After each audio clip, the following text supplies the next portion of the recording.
Hey there, this is Dr. Renee Pleasant of Pleasant Leadership Consulting, where we inspire your leadership freedom.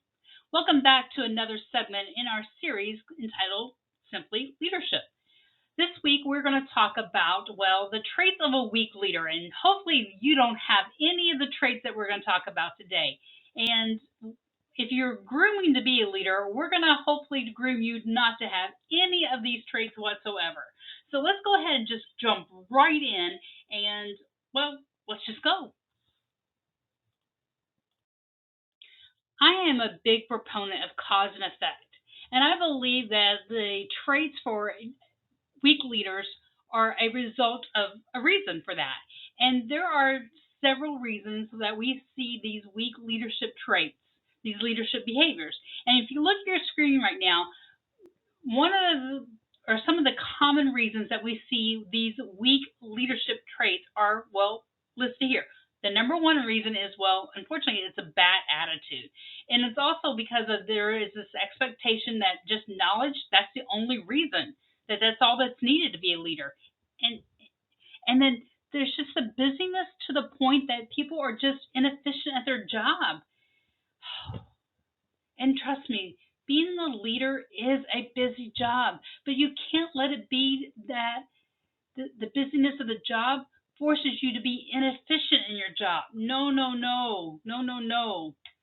Also, there is just and this kind of goes hand in hand with the busyness.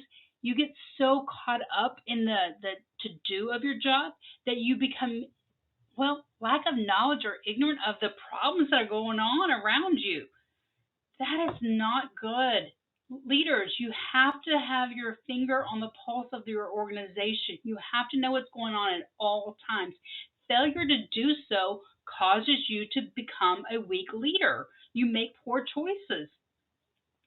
Additionally, if you are not serving, if you're not in the trenches, or if you are passing the buck or passing the responsibility on to somebody else, and if you're not in the know, chances are you might be a weak leader.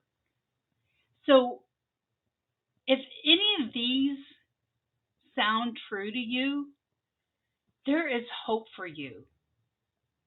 There is hope for you. These are all behaviors that can be corrected.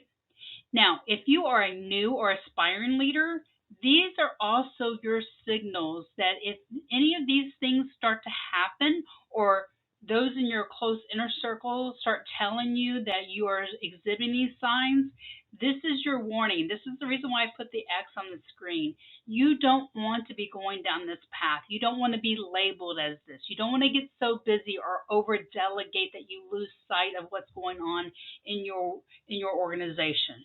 So we do not want as leaders to become so detached from our followers that we don't know what's going on. We lose sight of it, where we become so busy that we don't know what's going on in our own wheelhouse. So these are the signs that we want to be aware of so that we don't become weak leaders. We want to become strong leaders. The number one reason why you do not want to aspire to be a weak leader is because weak leaders fail to meet the needs of their followers. And that's just unacceptable. So, are the unmet needs of your followers a big deal? Yeah, it is. It's a huge deal, leaders. It is a huge deal. You see, unmet needs in your followers lead to low morale. Low morale, decreased productivity, decreased customer satisfaction, and you know what? That leads to attrition, which you know what that means too? It's a very short walk to your businesses closing up. Yeah, unmet needs in your followers, huge, huge deal to you leaders. You need to pay attention.